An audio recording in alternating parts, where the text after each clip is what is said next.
ಲಕ್ಷ್ಮೀ ಭಾರಮ್ಮ ಧಾರಾವಾಹಿ ಖ್ಯಾತಿಯ ನಟ Chandan Kumar big boss Kannada season 3ರ ರನ್ನರ್ ಅಪ್ ಆಗಿದ್ದರು. ಅದಾಗಲೇ ಕಿರುತೆರೆ ಧಾರಾವಾಹಿಗಳ ಮೂಲಕ ಸಖತ್ ಫೇಮಸ್ ಆಗಿದ್ದ ಚಂದನ್ ಕುಮಾರ್ ಅವರಿಗೆ ಬಿಗ್ ಬಾಸ್ ಮತ್ತಷ್ಟು ಖ್ಯಾತಿ ತಂದುಕೊಟ್ಟಿತ್ತು. ನಂತರ ಅವರ ಸಂಭಾವನೆ ಕೂಡ 10 ಪಟ್ಟು ಹೆಚ್ಚಾಯಿತು. ಆ ಟೈಮ್ನಲ್ಲಿ ಚಂದನ್ಗೆ ಸಿಗುತ್ತಿದ್ದ ಸಂಭಾವನೆ ಎಷ್ಟು, ದುಡಿದ ಹಣವನ್ನ ಅವರು ಏನು ಮಾಡಿದರು ಎಂಬ ಮಾಹಿತಿ ಇಲ್ಲಿದೆ ನೋಡಿ. ಬಿಗ್ ಬಾಸ್ಗೂ ಮುಂಚೆ ದಿನಕ್ಕೆ 3,000 ರು ಸಂಭಾವನೆ ಸಿಗುತ್ತಿತ್ತು. ಬಿಗ್ ಬಾಸ್ ಮತ್ತು ಪ್ರೇಮ ಬರಹ ಸಿನಿಮಾ ನಂತರ ಅದರ 10 ಪಟ್ಟು ಸಂಭಾವನೆ ಸಿಕ್ಕಿತ್ತು.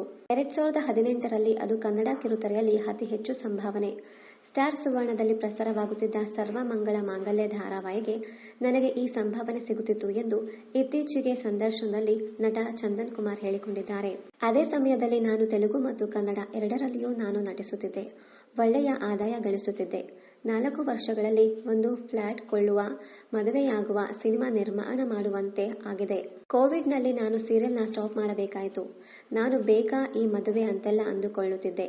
ಕೋವಿಡ್ ಸಮಯದಲ್ಲಿ ಏನಿದು ಒಬ್ಬನೇ ಇದ್ದೀನಿ ಮನೆಯಲ್ಲಿ, ಫೋನ್ ಬಿಟ್ಟರೆ ಇನ್ನೇನೂ ಇಲ್ಲ, ಯಾರನ್ನಾದರೂ ಕಾಂಟ್ಯಾಕ್ಟ್ ಕೂಡ ಮಾಡುವ ಹಾಗೆ ಇರಲಿಲ್ಲ.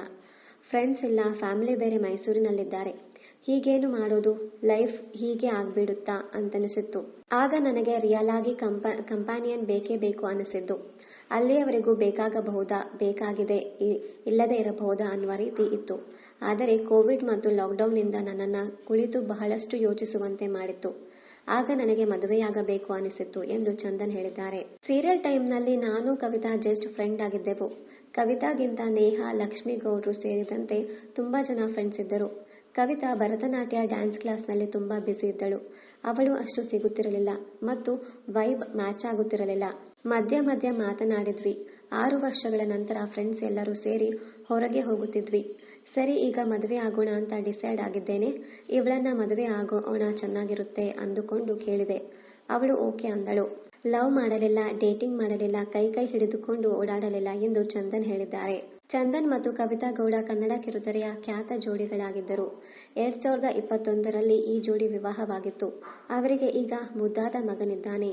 ಇನ್ನಷ್ಟು ಕನ್ನಡ ಧಾರಾವಾಹಿ, ಸಿನಿಮಾ ಹಾಗೂ ಇನ್ನಿತರ ನ್ಯೂಸ್ ಅಪ್ಡೇಟ್ಸ್ಗಾಗಿ ಚಾನೆಲ್ ಅನ್ನ ಸಬ್ಸ್ಕ್ರೈಬ್ ಮಾಡಿ. Thank you.